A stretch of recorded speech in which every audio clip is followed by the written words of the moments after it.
చంద్రబాబు నాయుడు గారు ఈసారి చాలా హుందాగా ప్రవర్తిస్తున్నారు. ఒక పక్కన పవన్ కళ్యాణ్కి పూర్తి వాల్యూ ఇస్తూ మాట్లాడడం కానీ, ఈ ప్రత్యేక ప్రెస్టేజ్ పొజిషన్స్ ఆస్పెక్ట్ కానీ ఇవన్నీ లేకుండా, అలాగే చిరంజీవిని పిలిచారు, రజనీకాంత్ని పిలిచారు. తద్వారా అందరినీ కలుపుకెళ్లే ప్రయత్నం చేస్తున్నారు.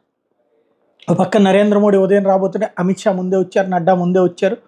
ఇవన్నీ ఒక ఎత్తు అయితే, ఇంకో పక్కన జగన్కి ట్రై చేయటం అన్నది మరొక ఎత్తు అయితే, తాజాగా చిరంజీవి రజనీకాంత్తో పాటు మోహన్ బాబు, జూనియర్ ఎన్టీఆర్, రామ్ చరణ్, అల్లు అర్జున్ని కూడా ఆహ్వానించారట. ఈ విషయం ఎవరు చెప్పలే తెలుగుదేశం పార్టీ, కానీ ఇండియా టుడే చెప్పింది.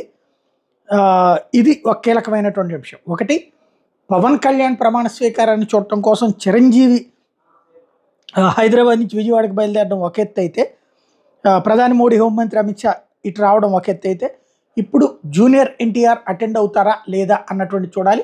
ఆయనకి కమ్యూనికేషన్ చేరిందా ఇది, లేదా కేవలం పత్రికల్లో ప్రచారమా అన్నది తేలాలి.